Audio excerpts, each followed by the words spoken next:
Graça e paz, meus irmãos, bom dia a todos. Peço por gentileza que você me acompanhe na leitura de João, capítulo 20, versículo 24 até o versículo 29. Esse texto é o texto-alvo da minha meditação com vocês nessa manhã, onde notaremos a incredulidade de Tomé e a bondade de Jesus, descrito ou revelado nesse texto tão conhecido, que comunicam verdades profundas às nossas vidas, nos mostrando o espírito dócil do nosso Senhor Jesus. Com a palavra de Deus aberta, vamos à leitura. Tomé, chamado Dídimo, um dos 12, não estava com os discípulos quando Jesus apareceu. Os outros discípulos lhe disseram: "Vimos o Senhor." Mas ele lhes disse: "Se eu não vir as marcas dos pregos nas suas mãos, não colocar o meu dedo onde estavam os pregos, e não puser a minha mão no seu lado, não crerei."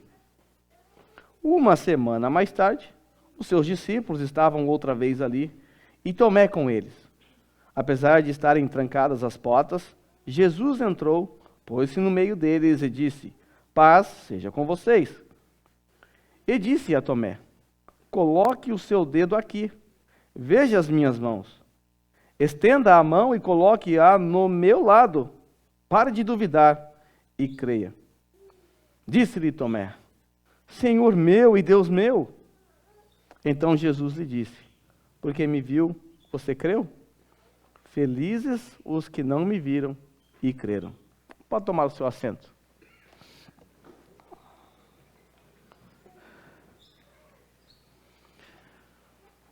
Duas semanas sem pregar, então deixa eu colocá-los de volta ao contexto.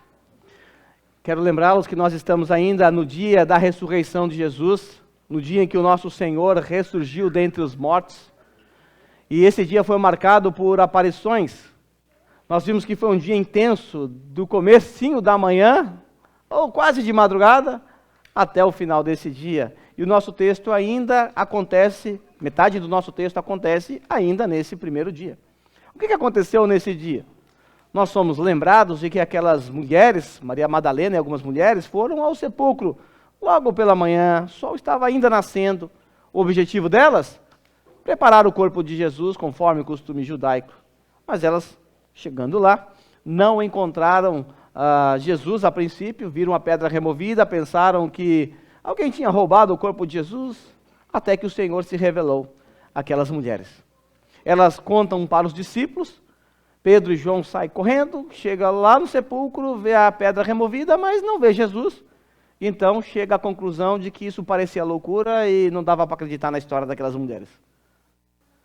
Nisso, 2 dos discípulos que estavam reunidos ali, junto com os demais discípulos, decidiram então retornar para suas casas, lá no vilarejo em Emaús.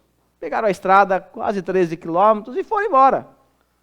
No meio do caminho, o estranho se põe a falar com eles, explica as Escrituras, mostra como as Escrituras apontavam para a morte, sofrimento e ressurreição de Jesus, mas ainda assim eles, maravilhados, não entendem muito bem que aquilo era uma referência à ressurreição de Jesus.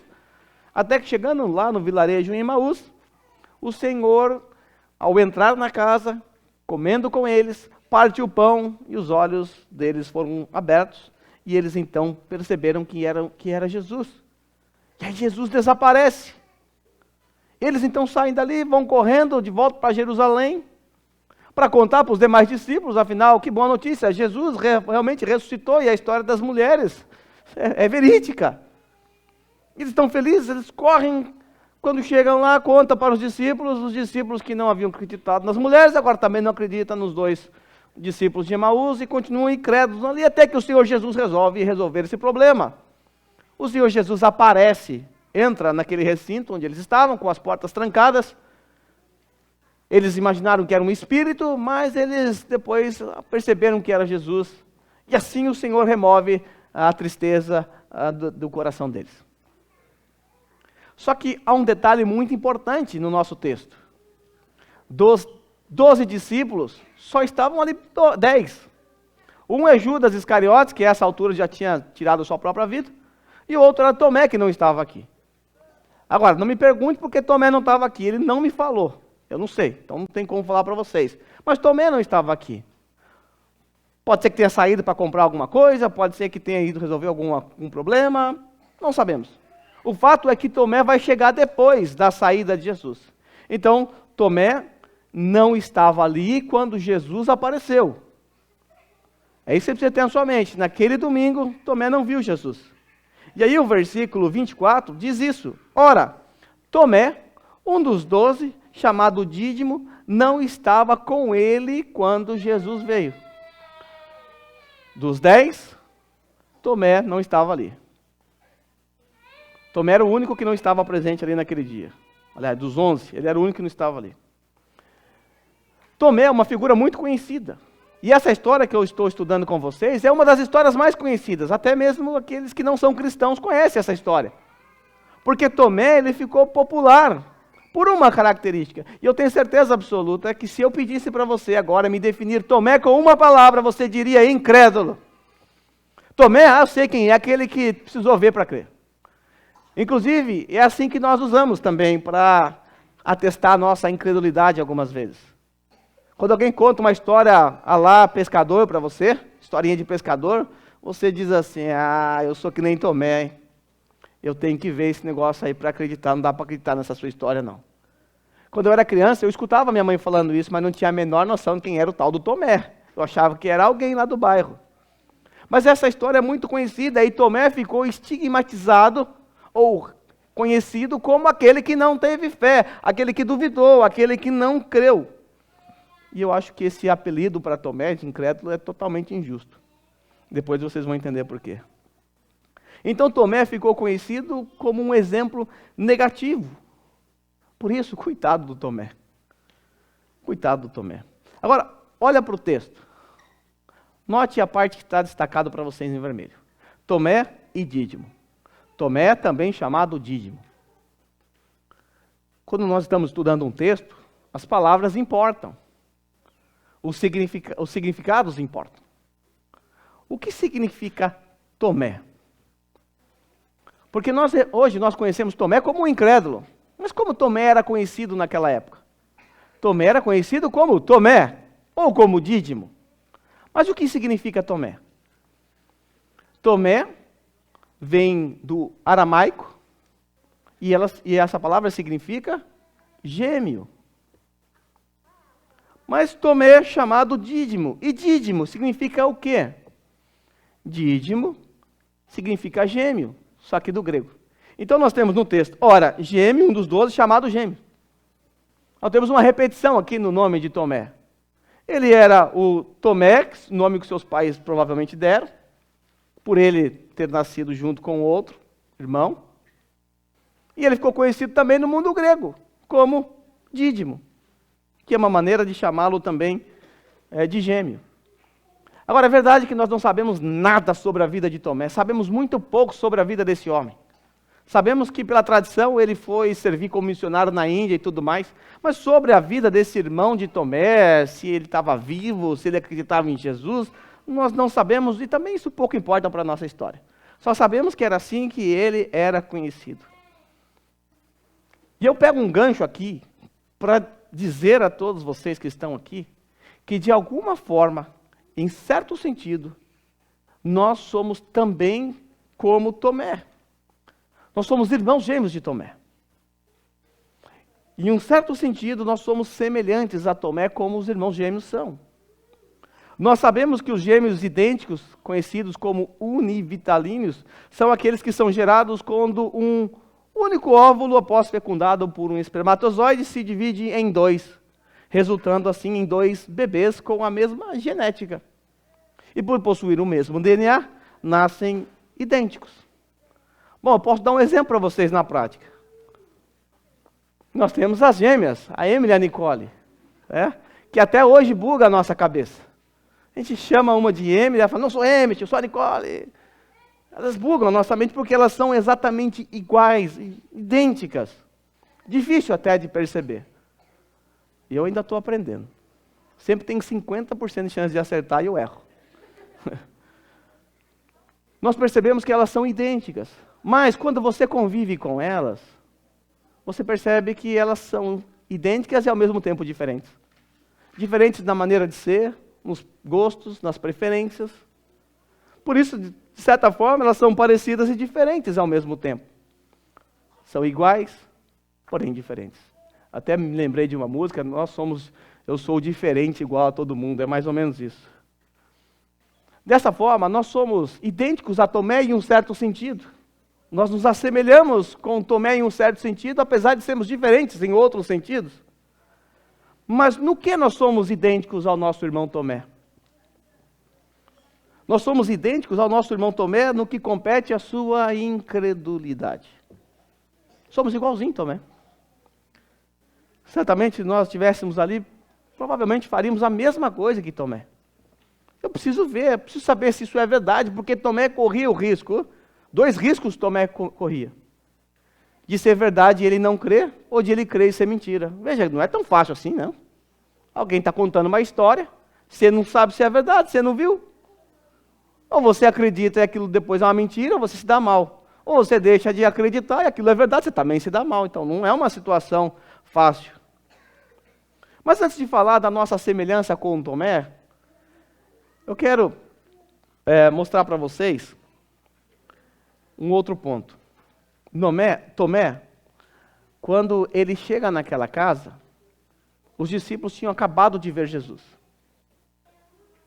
Tomé tinha saído por alguma razão, ou chegou atrasado, não sabemos. Mas, quando Tomé chega, Jesus já tinha ido embora. Perdeu o bonde, perdeu a chance de ver Jesus. Mas quando Tomé chega e entra naquele recinto, agora é preciso que você use a imaginação. Os discípulos estão ali fazendo o que agora, depois que Jesus acaba de sair? Lógico, estão felizes, comemorando, alegres. Está todo mundo ali juntos ali. Os discípulos, os 2 de Emaús, as mulheres, provavelmente outros discípulos, eles estão ali felizes, vibrantes, comemorando, alegres, porque era isso que nós faríamos no lugar deles. A esperança ressurgiu. E aí então, de repente, pim-pom. Não tinha campanha naquela época não, tá? Antes que você me crucifique.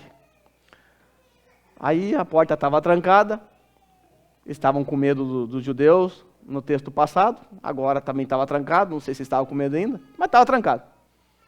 Então Pedro olha pelo olho de gato, Tomé, abre a porta para o Tomé e Tomé entra.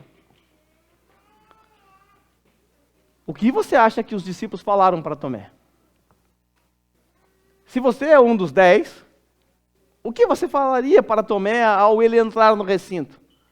Evidentemente que você ia contar a melhor de todas as notícias dos últimos dias. Você ia dizer que Jesus ressuscitou. Eu gosto de imaginar a cena, porque a gente tem cérebro também para usar a imaginação de vez em quando. E eu fico imaginando a cena, Tomé abrindo a porta e de repente eles, conforme o texto mostra, Tomé, você não vai acreditar, Tomé. Nós acabamos de ver o Senhor, nós vimos o Senhor, você não estava aqui, mas o Senhor esteve aqui entre nós. Aí Tomé olhando com aquela cara assim de desconfiado. Aí de repente as mulheres começam a falar, Maria Madalena está na frente, verdade, Tomé. Domingo pela manhã, bem cedo, hoje bem cedo, estava escuro ainda, quando eu cheguei no sepulcro, eu levei um susto, Tomé. A pedra estava removida, eu falei, alguém roubou o corpo de Jesus, eu cheguei próximo, olhei para dentro, não vi nada, só a roupa. De repente eu vi 2 anjos, que eu levei um susto, o anjo começou a falar comigo, fiquei apavorada. E de repente eu saio para falar, para vir contar para os discípulos, e eu olho para fora um homem que eu pensei que era o jardineiro, e acredita que era Jesus? E Jesus falou comigo, Tomé. Ele me chamou pelo meu nome, Miriam. Eu saí correndo, vim contar para os discípulos. Só que chega aqui, eles não acreditaram em mim. Foram lá para ver, chegaram lá, não viram Jesus, porque Jesus não sei por que não apareceu para eles. Eles não acreditaram e ainda acharam que a gente estava doida. Achou que era loucura a nossa história. Nisso, os outros discípulos de Emaús se levantam e falam, inclusive, nessa hora a gente decidiu até ir embora. Que conversa é essa? Jesus ressuscitou, já é o 3º dia. Pegamos o caminho, voltando para Emaús, um estranho se aproxima, começa a falar com a gente, gente boa, começou a explicar a Bíblia, as profecias, Nós até sentimos o coração arder naquele momento, mas não tinha a menor ideia do que estava acontecendo. Chegamos em Emaús, convidamos esse estranho para entrar em casa, ele se assenta, a gente começa a comer, de repente, quando ele partiu o pão, Tomé, os nossos olhos se abriram. Sabe por quê? Era o próprio Senhor. O Senhor falou conosco e desapareceu. Nós saímos correndo para contar para os discípulos. E adivinha? Chegamos aqui, eles também não acreditaram.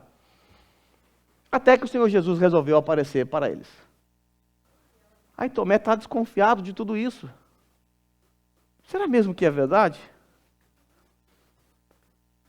Será mesmo que tudo isso realmente aconteceu? Lembre-se, a esperança de todos os discípulos foi frustrada. Aquela ansiedade por ter um reino terreno onde eles reinariam com Jesus foi jogado na lata do lixo quando eles viram seu rei pendurado numa cruz ao lado de criminosos. Nós, quando lemos o texto, nós nos esquecemos desse contexto e deixamos de nos colocar no lugar deles. Mas nós estaríamos frustrados. E Tomé está assim também. Triste. Afinal, Jesus morreu.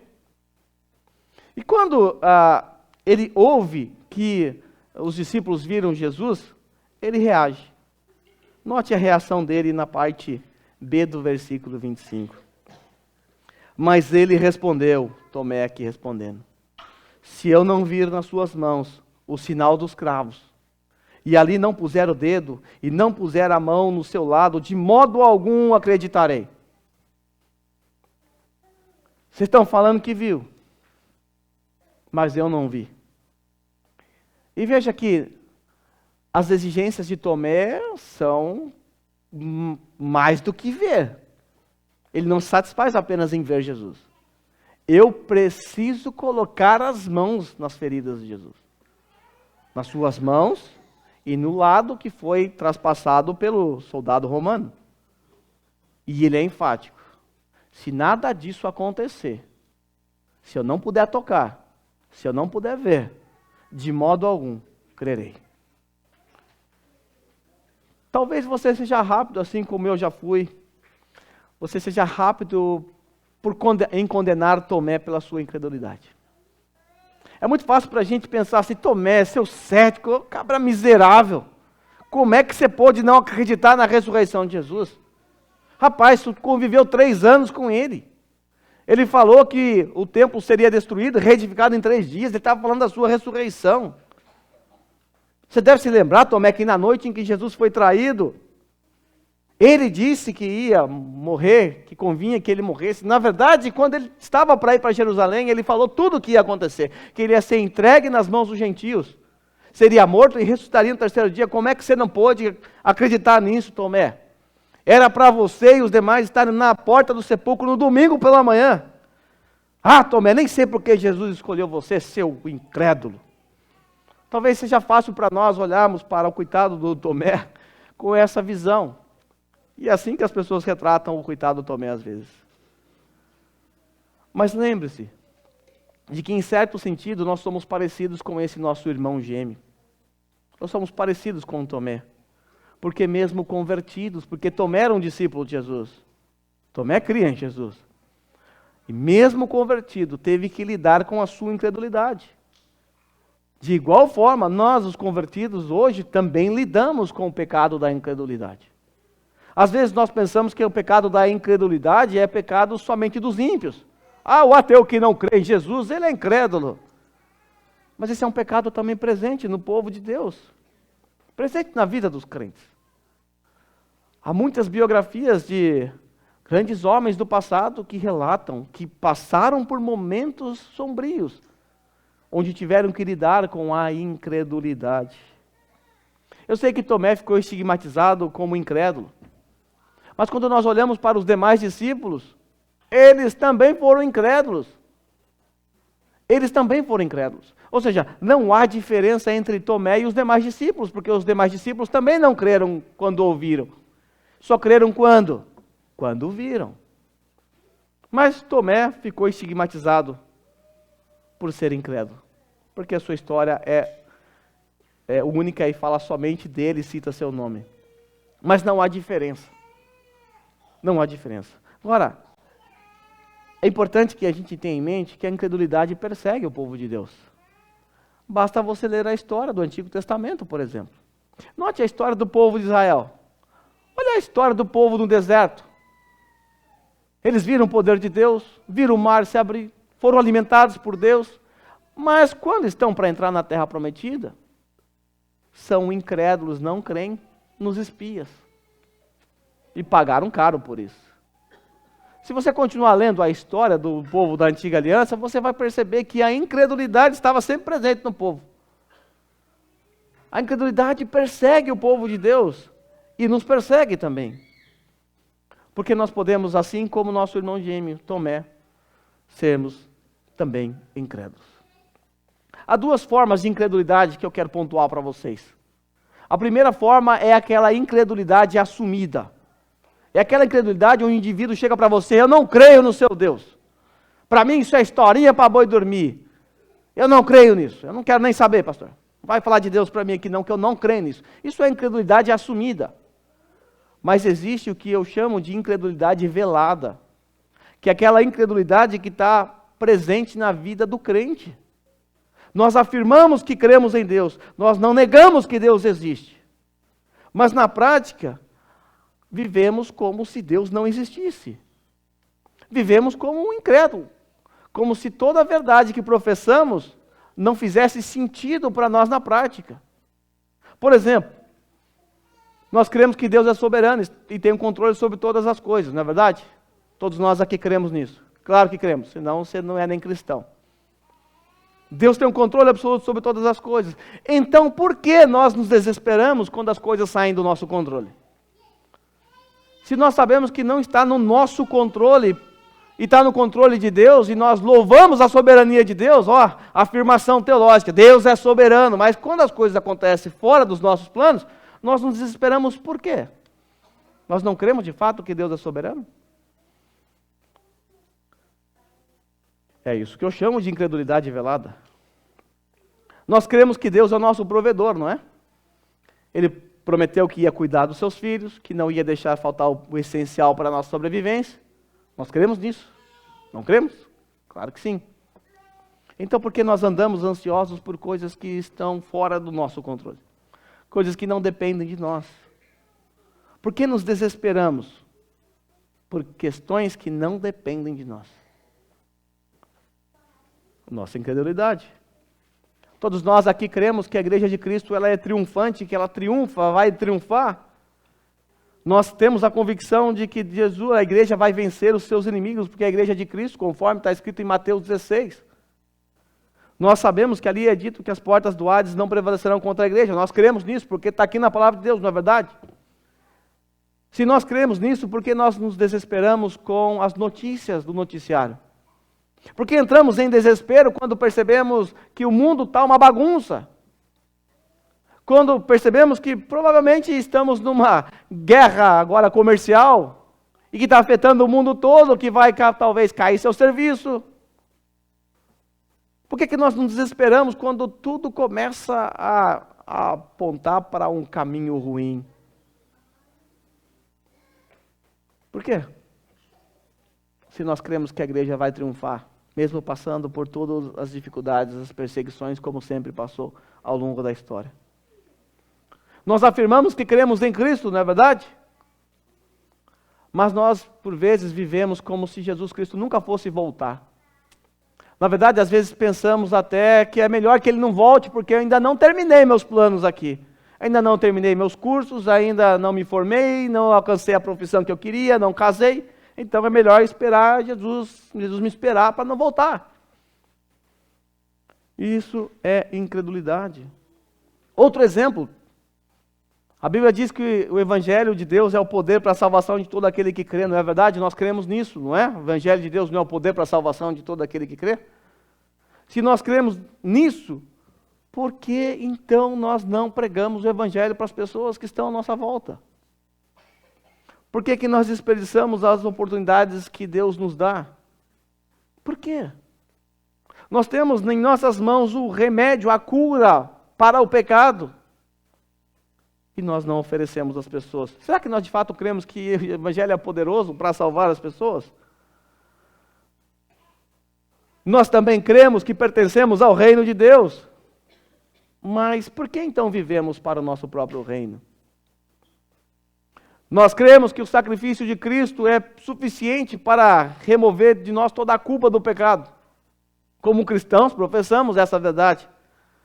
Mas por vezes algumas pessoas duvidam da sua salvação. Agora, note que quando você duvida da sua salvação, você não está duvidando da sua capacidade de se salvar, porque você sabe que você não tem. Mas quando você duvida da sua salvação, você está duvidando do seu Salvador. Você está duvidando da capacidade que Ele tem para te salvar. Em Marcos 9, 24, nós lemos assim. E nós devemos repetir isso. Olha o que o Marcos 9, 24 registra. Eu creio. Agora continua. Ajuda-me na minha falta de fé. Eu creio. Mas se eu creio, então tenho muita fé. Calma lá. Eu creio, mas eu preciso de fé para me manter firme na minha crença. Então, Senhor, me ajude na minha falta de fé. Nós não sabemos o nome do homem que pronunciou essas palavras. Não sabemos quem foi que pronunciou isso. É alguém que a gente não sabe. Mas essas palavras expressam com perfeição a ansiedade de muitos cristãos que lidam com outras dúvidas ou muitas dúvidas tais como: será mesmo que eu posso acreditar no Evangelho? Será mesmo que eu posso acreditar nesse livro? Será? As pessoas dizem que papel aceita tudo. Será que dá para confiar mesmo no livro que vocês chamam de sagrado? Será que essa história de salvação somente pela fé é verdade mesmo? Porque isso é bom demais para ser verdade. Será mesmo que Deus me ama? Será que Deus me ama? Será mesmo que Deus pode me perdoar? São dúvidas que às vezes param na nossa mente e às vezes, conversando com alguns irmãos, percebo que eles lidam com isso. Que mesmo arrependido dos seus pecados, às vezes tem a impressão que ainda o pecado não foi perdoado e carrega a culpa, carrega o fardo, e isso acontece comigo às vezes. Eu às vezes não me sinto perdoado. Aí eu me lembro que eu sou tolo, porque esse pecado que eu cometi, Jesus Cristo já pagou por ele na cruz. Eu já recebi o perdão. O fato é, irmãos, que a incredulidade reflete a presença do pecado em nós. A incredulidade nos faz lembrar que carecemos da graça do nosso Redentor todos os dias. Tem uma frase de Spurgeon que eu já citei aqui várias vezes, e ela sempre me vem à mente nesses momentos. Spurgeon, quando estava descrevendo a realidade do efeito do pecado na vida dos crentes, disse assim, está aí para vocês: há pecado na nossa incredulidade. Incredulidade é pecado. Spurgeon está falando de cristãos. Há pecado na nossa incredulidade. Há incredulidade na nossa fé. Há incredulidade na nossa fé. Isso significa que nós lidamos com a incredulidade por causa da nossa natureza caída. Há ódio no nosso próprio amor. Há lama de serpente na mais bela flor do nosso jardim. Lidamos todos os dias com a luta pela fé, a luta para não ser incrédulo. Por isso devemos afirmar: Senhor, eu creio de verdade. Então ajuda-me na minha falta de fé.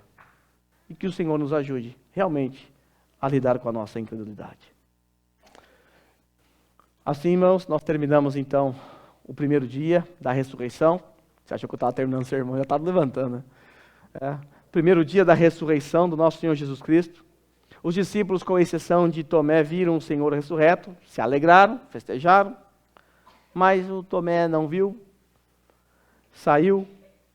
Quando chegou, ficou sabendo ouviu que os discípulos viram Jesus, não acreditou e disse que precisava tocar nas marcas de Jesus, do contrário, ele não ia crer. A noite terminou,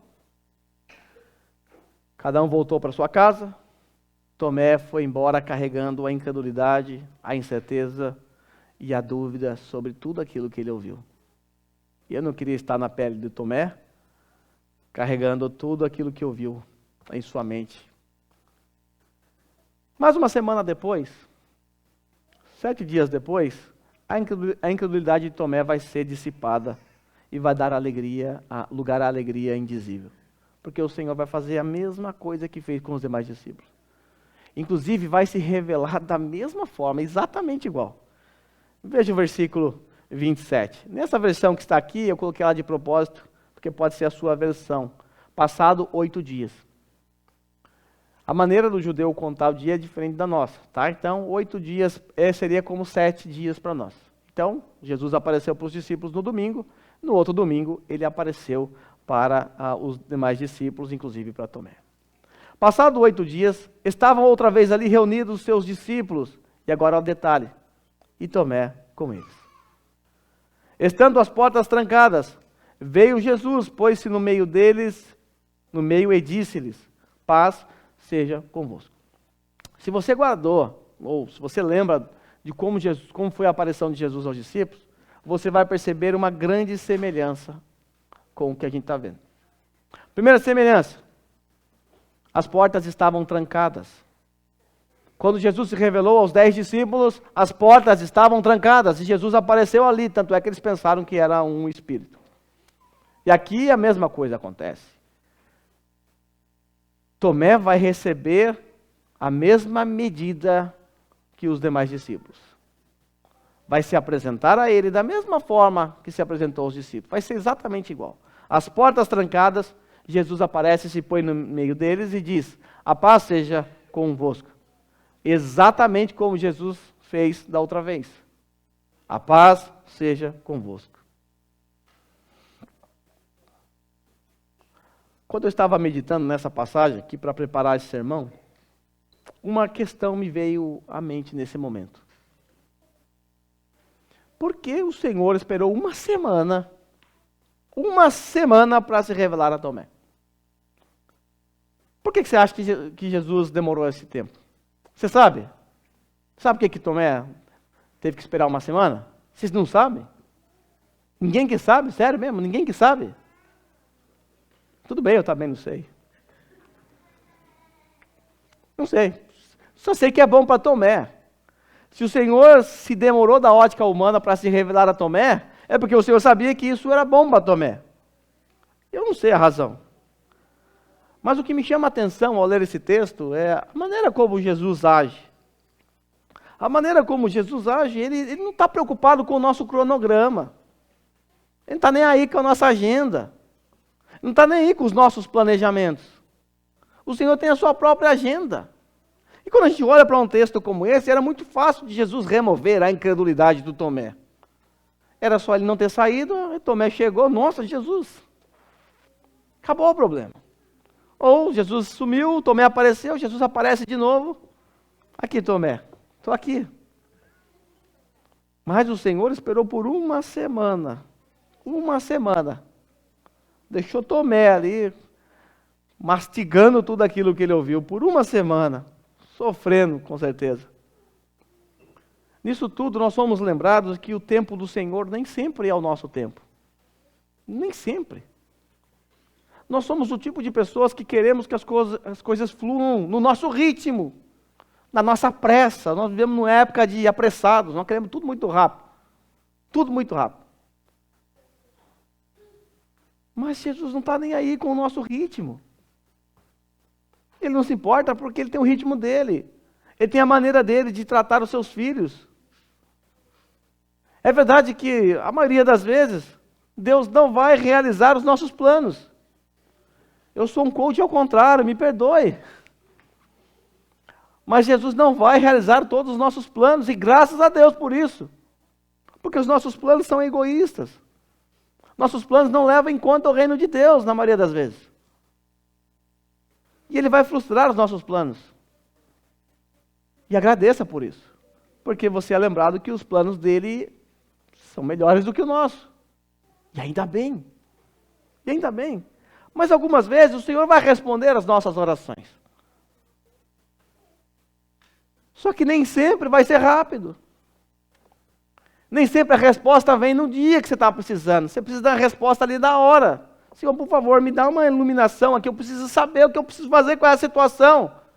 E aí você espera que vai descer um anjinho, está aqui a mensagem para você, só faça isso e siga. Mas não é isso que acontece. E às vezes a resposta vai demorar. Para Tomé foi 7 dias, para nós pode ser meses, até mesmo anos. E a resposta chega. O nosso tempo não é o tempo de Deus. Ele não está preocupado com a nossa pressa. Ele está preocupado com o nosso caráter. Ele está preocupado em moldar em nós o caráter de Jesus. Por isso ele age no tempo dele, na forma dele, para moldar em nós o caráter de Cristo. Nós precisamos entender que tudo, mas tudo mesmo, tudo, absolutamente tudo está no controle e no tempo dele. Isso é bom demais. Eu sei que nós seres humanos nos apavoramos quando as coisas saem do nosso controle. Eu sou assim. Você também deve ser. Nós nos apavoramos. Mas quando nós nos lembramos que saiu do meu controle, mas tudo bem, não saiu do controle dele. Ele sabe o que está fazendo. Se isso tudo está acontecendo com a minha vida agora aqui, e ele tem poder para mudar tudo isso e não fez, ele sabe o que está fazendo. Se o Senhor não apareceu a Tomé naquele mesmo dia, o Senhor sabia o que estava fazendo. Há razões aqui que nós desconhecemos. Mas não é que o Senhor se atrasou. Não é que o Senhor, Tomé, seu miserável, né? Você foi incrédulo, também vou deixar você de castigo. 7 dias sem saber a verdade. Não. O Senhor não age assim como nós. O Senhor está no controle de tudo, inclusive do tempo. Demorou uma semana, mas enfim, Tomé viu o Senhor ressurreto. O Senhor apareceu e o Senhor falou com Tomé.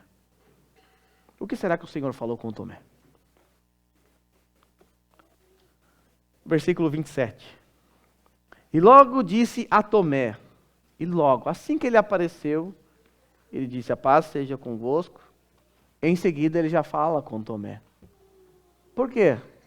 Qual era o objetivo dessa aparição? Falar com Tomé. O objetivo de Jesus nesse momento era falar com Tomé, que pediu sinais. Quais são os sinais que Tomé pediu mesmo? Eu preciso ver as mãos de Jesus, tocar em suas mãos. Eu preciso tocar no lado onde a lança do soldado furou Jesus. E aí Jesus chega então e diz assim, Tomé, seu incrédulo, como é que você pode não crer em mim, Tomé? Não, o Senhor simplesmente chega e diz, Tomé, vem cá, põe o dedo aqui em minhas mãos. Coloca o dedo aqui no lado onde fui traspassado. Ué, não era isso que ele estava pedindo? Não era essa a prova? Está aqui, põe o dedo. Tomé, não seja incrédulo. Creia. Acredite. O Senhor Jesus remove a incredulidade de Tomé.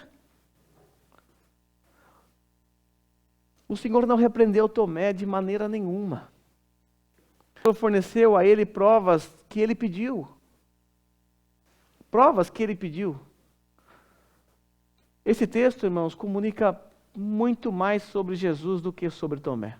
Nós lemos essa história, nós pensamos que é a história sobre Tomé. Que é a história que quer revelar para nós a incredulidade de Tomé, ainda que revele sim a incredulidade de Tomé, é verdade.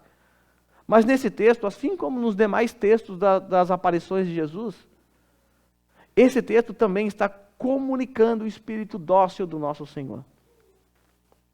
O Senhor se preocupou em visitar aquele único discípulo que continuou não crendo na história dos outros discípulos.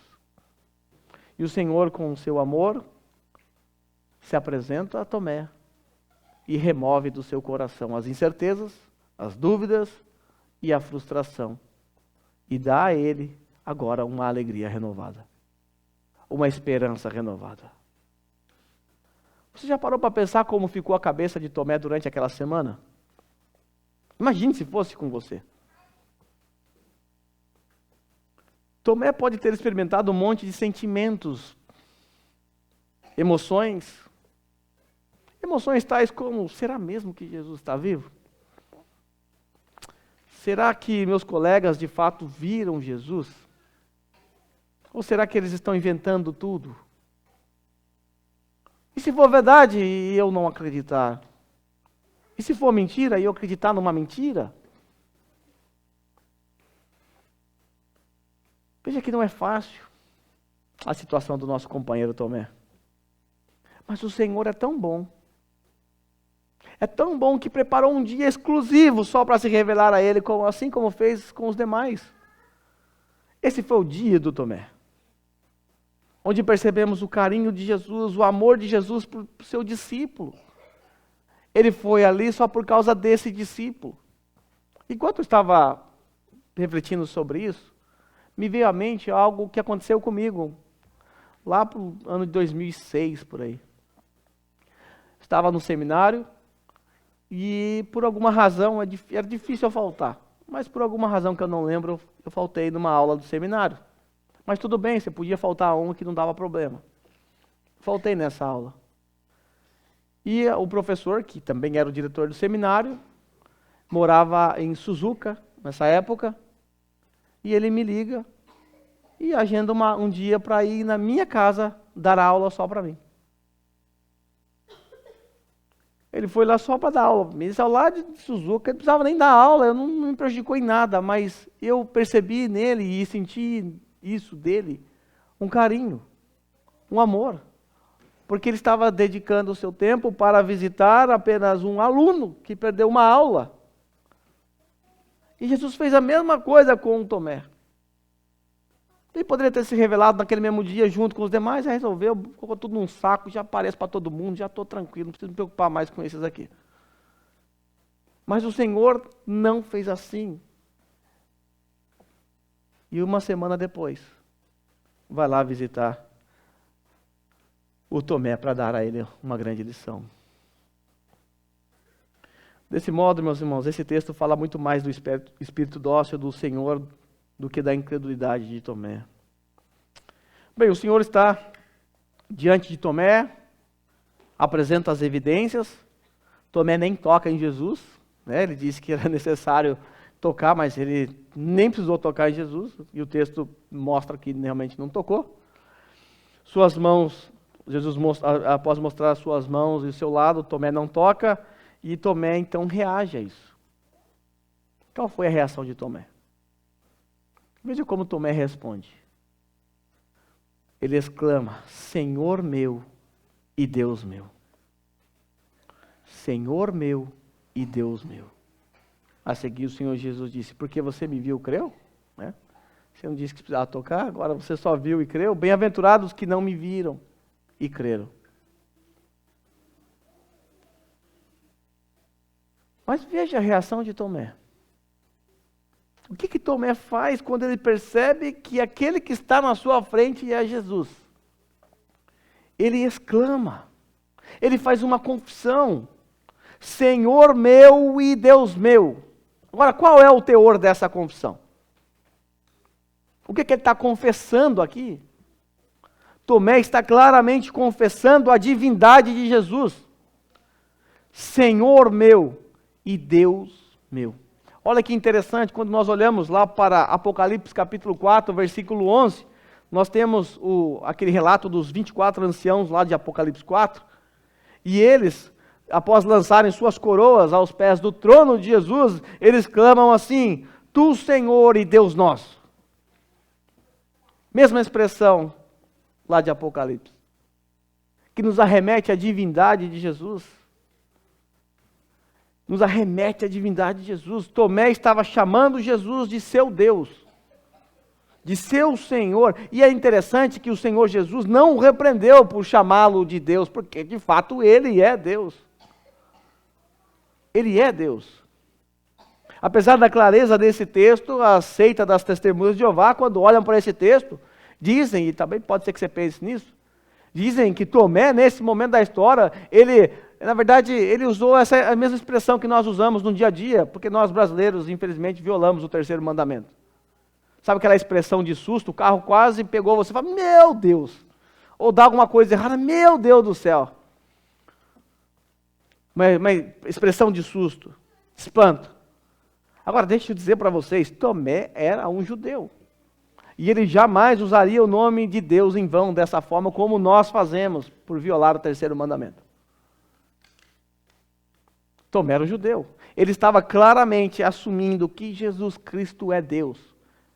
E é interessante que na semana que vem nós vamos fechar o livro de João. O versículo 20 e 21 diz assim: Jesus realizou na presença dos seus discípulos muitos outros sinais miraculosos que não foram registrados nesse livro. Esses foram escritos para que vocês creiam que Jesus é o Cristo, o Filho de Deus. João está escrevendo todo esse evangelho para provar a divindade de Jesus. E ele percebeu nas palavras de Tomé uma declaração da sua fé. Eu que fui incrédulo, agora estou o reconhecendo como meu Senhor e o meu Deus. E um dia eu e vocês fomos também dessa forma incrédulos, só que não éramos cristãos. Talvez negamos até a existência de Deus. Mas de alguma forma o Senhor se revelou a nós. E nós também professamos a nossa fé. Nós também reconhecemos que Ele é o nosso Deus e o nosso Senhor. Ele é o nosso Deus e o nosso Senhor. João está nos levando de volta lá para o capítulo 1. João está nos levando aqui lá para o começo do seu livro, nos faz lembrar de como ele começa lá o prólogo. Ele começa apresentando Jesus como Deus. E ao longo da sua carta ele está tentando provar para nós a divindade de Jesus. Lá ele começa assim: no princípio era o Verbo era Deus, o Verbo estava com Deus. Todas as coisas foram feitas por Ele. Ele é o Criador. E sem Ele, nada do que foi feito teria sido feito. Nele estava a vida, e esta é a luz dos homens. Veja, João, lá no comecinho, já começou logo de cara, mostrando para nós, com os pés na porta e tudo, dizendo, Ele é Deus. Ele estava lá no princípio, Ele estava com Deus. Ele é Deus. Ele criou todas as coisas, tudo foi feito por Ele. E agora, Tomézão está ali diante do Criador, ressurreto. Mas após a declaração de fé na divindade de Jesus, o Senhor fala novamente com Tomé e diz assim: porque me viste e creste? Bem-aventurado os que não viram e creram. Se nós somos parecidos com o nosso irmão gêmeo na incredulidade, nós somos diferentes na nossa experiência com Cristo. Nós somos diferentes. Tomé de fato precisou ver para crer. Nós não precisamos. Somos iguais na incredulidade, mas diferentes, assim como a Amy e a Nicole, iguais e diferentes. Tomé precisou ver para crer. Nenhum de nós aqui vimos o Senhor e cremos. Cremos tão somente por causa da palavra revelada, por causa do Espírito Santo que atua em nós.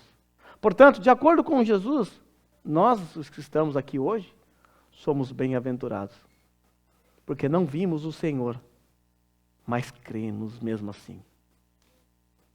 Nós não precisamos de nenhum sinal para crer em Jesus. Não foi necessário ver milagres, sinais e maravilhas. Não foi preciso um anjo aparecer. Foi preciso o Espírito Santo nos convencer de que esse texto aqui é a palavra de Deus, viva e eficaz. Eu quero ler com vocês 1 Pedro capítulo 1. Veja 1 Pedro capítulo 1, a partir do versículo 1. Bendito seja o Deus e Pai, e eu já vou encerrar aqui.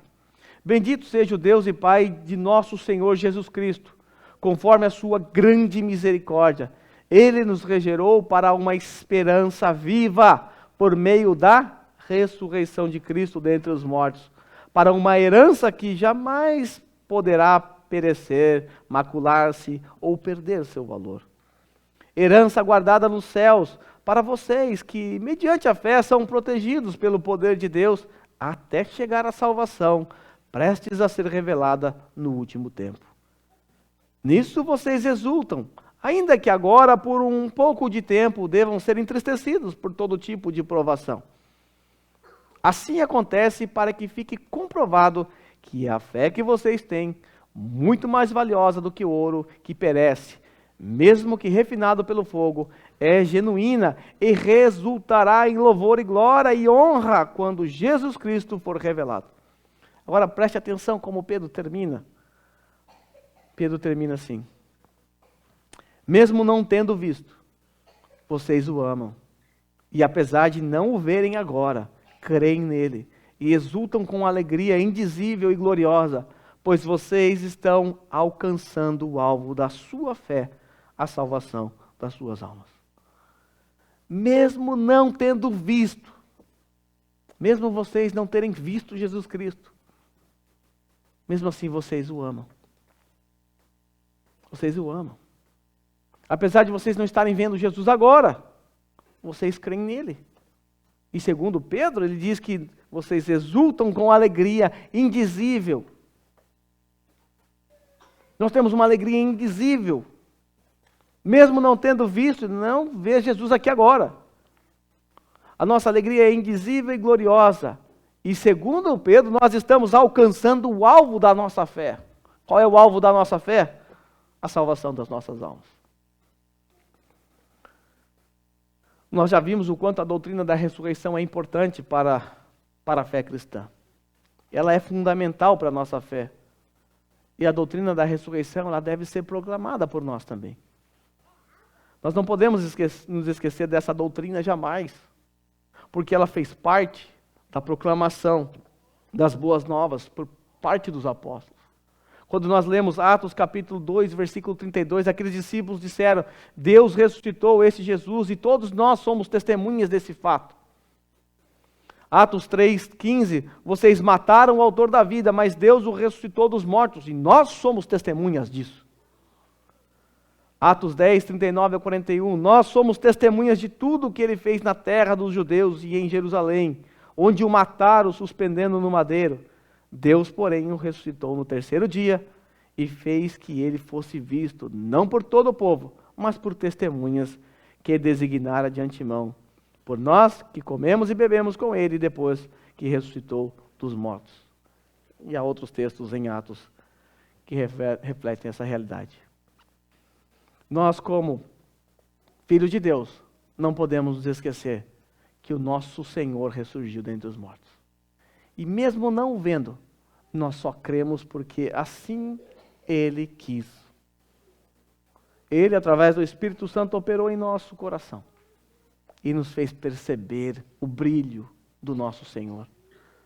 Nos fez notar o amor desse Senhor para conosco, pecadores. Afinal, Deus prova seu amor para conosco pelo fato de Cristo Jesus ter morrido enquanto ainda éramos pecadores. Tomé certamente terminou o dia feliz, alegre.